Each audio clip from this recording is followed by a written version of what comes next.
Uh, nah, apa sebetulnya ya boleh saya share rencana kita di awal pemerintahan Jokowi tidak seperti ini. Ya, rencana awal itu sebenarnya periode pertama kita fokus ke infrastruktur yang namanya hardware atau perangkat keras. Periode kedua kita geser fokus ke yang namanya software, ya, atau perangkat lunak, yaitu SDM, ya, kesehatan, pendidikan. Tim kampanye Anies Baswedan, Thomas Limbo, buka-bukaan tentang pemerintahan Jokowi. Dia mengatakan bahwa disparitas atau ketimpangan ekonomi menjadi masalah utama yang harus diselesaikan. Masalah pengangguran belum berhasil diselesaikan, meskipun pertumbuhan ekonomi Indonesia meningkat. Kemudian yang juga penting dalam hal software adalah kelembagaan. Ya. Tapi yang terjadi malah fokus periode pertama diteruskan ke hardware terus, infrastruktur, industri, ya kan, dan kesehatan pendidikan terbengkalai. Ya, jadi itu satu inti Slapenomics lagi. Ya, kita mau geser fokus masuk anggaran, masuk kebijakan dari hardware ke software. Masyarakat hanya menjadi penonton, tidak menikmati secara langsung besarnya pertumbuhan ekonomi Indonesia. Hal ini dapat dilihat dari penyerapan tenaga kerja yang terus menurun sejak tahun 2013 hingga 2022. Padahal terjadi peningkatan investasi dari tahun ke tahun. Saat ini, peningkatan investasi terjadi pada sektor pertambangan yang mana hanya menyerap 1% tenaga kerja. Padahal terdapat sektor lain yang berkontribusi besar, yang berkontribusi sekitar 44% dalam penyerapan tenaga kerja, yakni sektor pertanian dan manufaktur yang tidak mengalami peningkatan dari segi investasi. Setiap negara yang ekonominya bisa sukses secara berkelanjutan, itu pasti punya kelas menengah yang tebal. Ya, jadi kita benar-benar harus konsentrasi, fokus ke kebijakan-kebijakan yang bisa membuat kelas menengah bawah naik ke kelas menengah naik ke kelas menengah atas, kelas berpenghasilan rendah bisa naik ke kelas menengah bawah, dan sebagainya.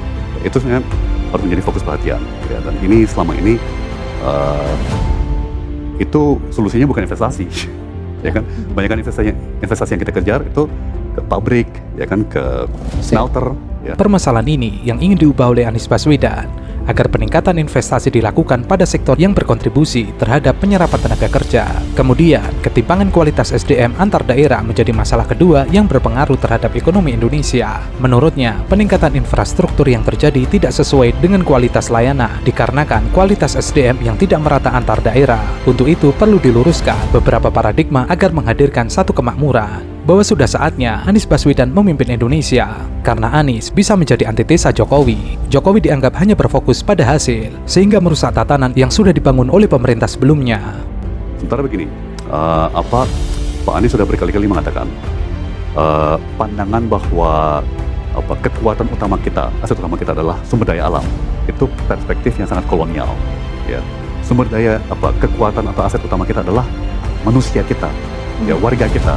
Ya, kalau kita lihat fakta di seluruh dunia, banyak kan negara yang kaya dengan sumber daya alam itu biasanya miskin, ya, dan banyak kan negara yang tidak punya sumber daya alam itu malah kaya, seperti Jepang, ya kan, Singapura, Taiwan. CEO Kapten Timnas Amin, Thomas Limbo, sempat mengatakan arah pembangunan Anies Muhaimin ialah akan menghadirkan 14 kota yang sudah ada di setiap semenanjung pulau serupa dengan Jakarta. Limbo mengungkapkan akan terdapat 14 kota yang menjadi fokus pembangunan agar dapat menjadi Jakarta kecil, yakni Batam, Bangka, Bogor, Pontianak, Semarang, Surakarta, Gresik, Surabaya, Sidoarjo, Banjarmasin, Balikpapan, Makassar, Denpasar, dan Lombok Barat. Tapi sekali lagi, bandingkan angka 270 triliun untuk memenuhi infrastruktur dasar, kebutuhan dasar di 14 kota, dibandingkan 460 triliun untuk hanya satu titik, satu kota di Kalimantan Timur saja. Ya, bahkan Kalimantan Barat, Kalimantan Tengah, Kalimantan Selatan nggak akan dapat apa-apa, karena hanya Kalimantan Timur saja, gitu ya. Dari 14 kota tersebut, maka bisa dikatakan terdapat 11 provinsi yang diharapkan mengalami kenaikan perihal PDB, ADHK maupun ADHP. Jika diasumsikan bahwa setiap provinsi tersebut memiliki kenaikan 30% dari kondisi saat ini dan provinsi lainnya dianggap tidak mengalami kenaikan, maka PDB ADHK mengalami kenaikan menjadi sekitar 13.000 triliun. Sedangkan PDB ADHP melonjak sekitar 22.000 triliun. Sebelumnya, calon wakil presiden Muhaimin Iskandar atau yang biasa disapa Caimin bertekad membangun 40 kota selevel Jakarta di berbagai wilayah Indonesia. Ini menurutnya diperlukan untuk pemerataan penduduk. Dalam pemaparannya di forum debat Cawapres, ia mengatakan bahwa minimal harus dibangun 40 kota baru yang selevel dengan Jakarta. Dengan kemampuan menampung jumlah penduduk dan kemampuan terjaganya lingkungan untuk kesehatan, termasuk kehidupan yang memberi kenyamanan bagi seluruh penduduk. Perumahan tidak terlampau jauh dari pusat kota, akses pendidikan harus sampai ke yang membutuhkan, sementara fiskal harus pandai tentukan prioritas. Hal itu dipertegas oleh Thomas Limbong. 40 kota setara dengan Jakarta, supaya di Indonesia tidak hanya Jakarta. Satu. Nah, kedua, kalau kita perluas lagi kepada kota-kota sekunder. Ya, jadi yang disampaikan Pak Muhaimin kemarin 40 kota, ya itu di dalamnya sudah termasuk 14 kota besar, ya, dan sisanya 26 kota adalah kota-kota sekunder dan mulai ada sedikit kota tersier, ya. Sejauh ini pemerintah itu tidak punya fokus kepada perkotaan, ya. Ada yang namanya Kementerian Desa, tapi kan udah jelas nggak ada yang namanya Kementerian Kota, iya. ya kan? Perumahan terutama kurang jalan, ya, sejak Kementerian Perumahan digabung dengan Kementerian Pekerjaan Umum menjadi PUPR, itu perumahan dianaktirikan. Limbong juga menambahkan, setiap daerah pasti memiliki kondisi masing-masing dan tidak bisa disamakan karakteristiknya satu sama lain. Bukan bikin Jakarta di tempat lain, pasti tidak mungkin karena kondisi sosial dan kultur penduduknya juga berbeda. Lahannya pun juga berbeda. Sementara itu, calon presiden Anies Baswedan belak-belakan soal rencana pembangunan 40 kota selevel Jakarta yang diungkap pasangannya Muhaimin Iskandar. Ia menjelaskan, sejatinya program pembangunan 40 kota yang diusungnya bersama Caimin itu bukan mulai dari nol. Pembangunan 40 kota ini rencananya tidak disusun secara serampangan dan memakai data. Pembangunan dilakukan dengan memperhatikan kondisi kota di Indonesia. Mojokerto didorong maju, Cilacap didorong maju, supaya mereka menggerakkan perekonomian yang ada di sekitarnya. Tapi bila kita tidak mendorong 40 kota ini, nah ini dia nih, ini contoh nih.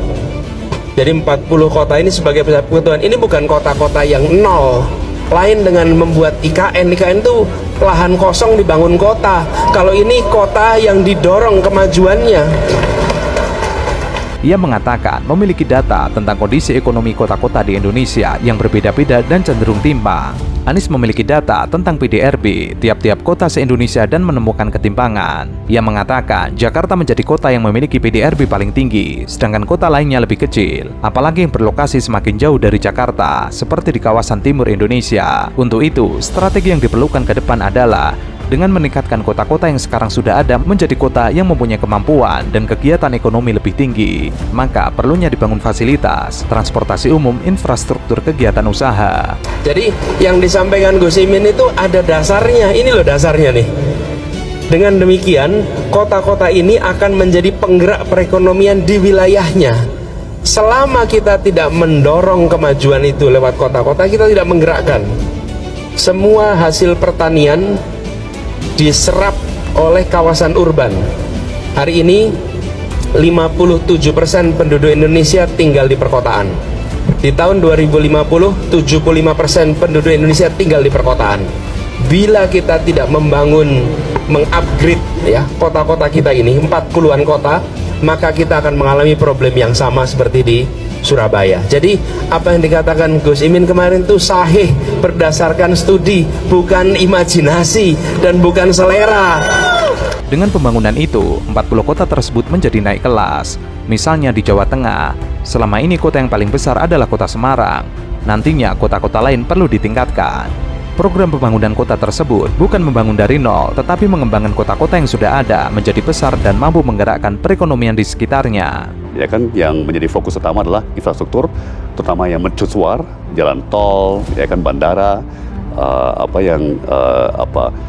gampang digunting pita gitu ya.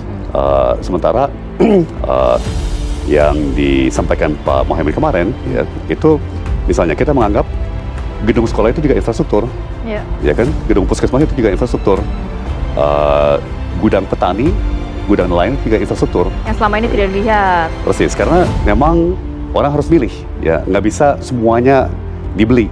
Jadi Dompetnya kota-kota nggak ada. kecil nanti levelnya akan jadi menengah begitu dan akan Betul. kota besar gitu. Nah, dengan fokus yang digeser ke perkotaan, ya kita bisa nomor satu memfotokopi atau mungkin zaman sekarang copy paste, Ya. Copy paste. pelajaran-pelajaran Pak Anies di Jakarta, ya tapi sudah pasti tidak semua kota punya kondisi yang sama, Ya. harus disesuaikan ya kan. Tapi tetap aja di hampir semua kota di seluruh dunia transportasi umum yang paling efektif itu bis, Oke. rute bis, ya kan seperti busway.